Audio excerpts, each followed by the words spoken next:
Katharine Drexel, a Philadelphia heiress who dedicated her life and fortune to helping poor African Americans and Native Americans, is pictured in an undated portrait. Her canonization October 1, 2000 by Pope John Paul II made her the second American-born saint. Mother M. Katharine Drexel, the foundress and superior of the Sisters of the Blessed Sacrament for Indians and colored people, had spent the summer of 1912 on the road. She had traveled from her mother house north of Philadelphia to New York City, where she had joined the sisters who were preparing to open a school on West 134th Street, then to Chicago to put final touches on 2 other missions before returning to Philadelphia for the reception of new novices. Almost immediately she set out again, this time for the far southwest, by way of Cincinnati and Chicago. Soon after her arrival in Santa Fe, she came down with a cold, or so she thought. The cold was, in fact, the beginning of typhoid fever, to which she had probably been exposed while clearing refuse and cleaning, either in New York or Chicago, and she was hospitalized in Albuquerque. From there, she wrote back to the sisters that she was on the mend, that everything would be well soon. She also forbade any of them to come out to New Mexico, saying, "I feel perfect peace on an occasion like this, as this is certainly not according to my plans, and it must be God's will." Back in Philadelphia, the sisters were plunged into panic and prayers. They even asked the Archbishop, Patrick J. Ryan, if they should disobey her directions and go anyway. He said no, that it would upset her more, but that if it became necessary, he would go himself. Meanwhile, her family, under no such restriction, mobilized its own considerable resources, and Mother Catherine's brother-in-law, Colonel Edward Morrell, set out for Albuquerque. Even he insisted that Mother Catherine was not to be told he was coming. "I've just seen Kate," he wrote back on October 4th. "Much gratified at my arrival. Temperature normal, pulse good, sends love." He added to that first good news his own intention to get her back as soon as possible, since the climate was not good for pneumonia. And on October 16th, she was well enough to travel. Colonel Morrell had arranged for a private railroad car of the Atchison, Topeka, and Santa Fe Railroad to be fitted out with a large oxygen tank and medical supplies, and he, a doctor, and 3 sisters made the trip with Mother Catherine back to Philadelphia, along a route chosen to avoid the mountains and with no stop in Chicago. The person who emerges from her biography is meticulous, shrewd, caring, and holy. There is no other way to put it. Once back at the mother house, her recovery emboldened the patient, and she asked one of the doctors what would have happened to her if she were a tramp. "Mother, if you were a tramp, you would be in a hospital department where people have a very serious disease." Though there is a certain quality of drama to that vignette in the life of America's newest canonized saint, it has all the elements that explain why Mother Katharine Drexel is heroic in her virtue and her accomplishments. She was a woman of zeal and determination to spread the gospel message, particularly to those who were most neglected in American society of her day. She was selfless, even at the risk of her own well-being. She was a religious sister, concerned with the details of her vowed life and her ministry, and she inspired love from her family, from her sisters, and from those whom she served, right to the end of her very long life in 1955. Why not become a missionary? That life began on November 26, 1858 in Philadelphia, where yet another American saint, John Newman, a Redemptorist, was the bishop. Catherine was the second daughter of Francis Anthony Drexel, a successful banker who was many times over a millionaire. Her mother died 5 weeks after Catherine's birth, and she and her sister Elizabeth were first cared for by their aunt and uncle. A year later, her father married Emma Verneau Bouvier at Old St. Joseph's Church, where he had been baptized. The splendid procession and the specially selected orchestra and choir caused approving comments in the press at the time, as did the wealth and prominence of both families. For Elizabeth and Katharine Drexel, the wedding brought into their lives the only mother they would ever know, a much beloved and cultivated lady whose erudition and piety would be passed to her daughters. A third daughter was born into the family in October 1863. She was named Louise after her Verneau grandmother and aunt, and became my little sister to Catherine. The 3 Drexel girls were raised in an atmosphere of piety and charity. Philanthropy was not as organized then as now. There was a distinctly personal element to the good works in which Emma Bouvier Drexel involved herself and her daughters. She even employed a secretary to take care of the details of her gifts, and the girls would accompany her on her visits to the needy. Emma's sister Louise was a religious of the Sacred Heart, and her suggestions about the girls' education bore fruit in their wide interests, elegant writing style, and fluency in French. Although Catherine as a little girl considered her resolve to speak French to be a suitable Lenten penance, she was glad to fall back on it during the European travels she made with Elizabeth and Louise. During her sister's illness, Catherine sat by and nursed her, It was in these long meditative periods that the idea of a religious vocation first came to her. Disruption came into the lives of the Drexel family when Emma was diagnosed with cancer in 1879. During her long and painful final illness, it was Katharine who sat by her and nursed her.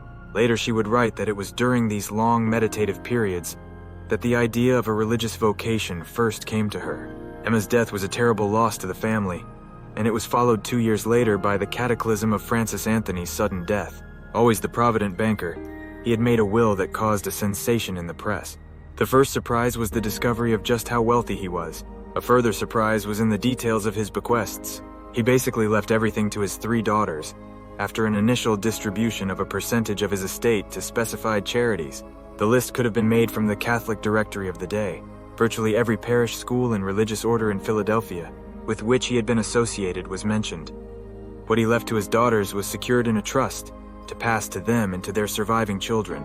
His will was carefully designed to protect his daughters from fortune hunters. In the event, he need not have worried. Elizabeth married Walter George Smith, a lawyer heavily involved in Catholic charities, and Louise married Colonel Edward Morrell, also a lawyer who had confided to his wife when they were courting that he wanted to use his own considerable wealth to help the needy. Mother Catherine, her sisters and brothers-in-law, became a virtual missionary society, ready to help all who came to them. Mother Catherine outlived both her sisters, who died childless, and she had the disposition of the trust income until her death. It was this that led to the occasional story about the richest nun in the world, which caused Mother Catherine considerable discomfort. The matter of Catherine's vocation, a growing awareness in her own mind, fully discussed with her wise spiritual directors, especially James O'Connor, her pastor who was to become the Bishop of Omaha, came to a head in January 1887 during a private audience with Pope Leo XIII. When she asked his blessing and help with the Indian missions in the United States, he replied by asking her, "Why not yourself become a missionary?" Those who know vocation stories will not be surprised by her reaction. She became physically ill and cried. The Pope, whether from deep insight or mere politeness, had struck the very chord in her heart which brought her clarity, if not peace. But it was the beginning, and the effects would be enormous. She had the disposition of the trust income until her death, which led to the occasional story about the richest nun in the world. Catherine was zealous and generous, but not foolhardy. She considered all the options and discerned carefully what God was indicating. She wanted to work for the evangelization of the Indians and colored people in the United States. She wanted to lead a religious life. She had vast financial resources. Were she to enter an established order, she would not be able to direct those resources as she felt God was calling her. The solution, arrived at in consultation with Archbishop Ryan and her own good friend, Bishop O'Connor, was to found an order devoted to her goal. To that end, she entered the novitiate of the Sisters of Mercy in Pittsburgh, pronounced her vows on Feb. 12, 1891, as the first member of the Sisters of the Blessed Sacrament for Indians and colored people. By the end of the year, there were 28 sisters who were introduced to religious life by a mercy sister lent to the congregation to act as novice mistress. Sending Love, the apostolic life of Mother Katharine Drexel and her sisters, is a full and open book. She herself wrote thousands of letters and received tens of thousands, most preserved in the archives of the Sisters of the Blessed Sacrament, along with chronologies of her travels, business reports, and spiritual writings. And Mother Catherine was lucky in her biographer. Sister Consuela Marie Duffy, SBS, wrote The Definitive Life of Mother Catherine, published in 1966. The person who emerges from the biography is meticulous, shrewd, caring, and holy. There is no other way to put it. We know from her letters and spiritual writings of her interior struggles, her vision, her hopes, her frustrations. We also know of her business acumen. We see a woman who had no illusions about the condition of American society, acutely aware of massive and widespread injustice, even persecution. She never lost hope. Her own social views were shockingly advanced for her day. Indeed, even for our day. She saw what was to be done and did what she could. And what she could was considerable. She founded Xavier University in New Orleans in 1926 by the discreet purchase of buildings and land. She established schools and convents and religious education centers throughout the country, especially in the South for the colored people, always spelled with capital letters, and in the West for the Indians. Although she judged her own foray into the classroom less than a success, she was too gentle. She outfitted countless schools and provided competent teachers for them. And by her letters, she maintained a continuing interest in all the works she founded. In this gentle practice, she anticipated the reports now required as standard by charitable enterprises. Her own social views were shockingly advanced for her day, indeed even for our day. Throughout this, her own personal life was one of poverty and austerity. She made do with old scraps of paper for her notes. She traveled third class, except when Ned Morrell foiled her, and on her journeys she read America from cover to cover. According to Mother Agatha Ryan, SBS, one of her counselors and president of Xavier University, she even refused to accept hospitality from her relatives in Rome when she went there for the approval of the rule in 1913, fearing that it would be a bad example to her religious sisters. Thanks for reading this blog. Please share with others. Rick Herring. Leave a reply. Logged in as admin. Edit your profile.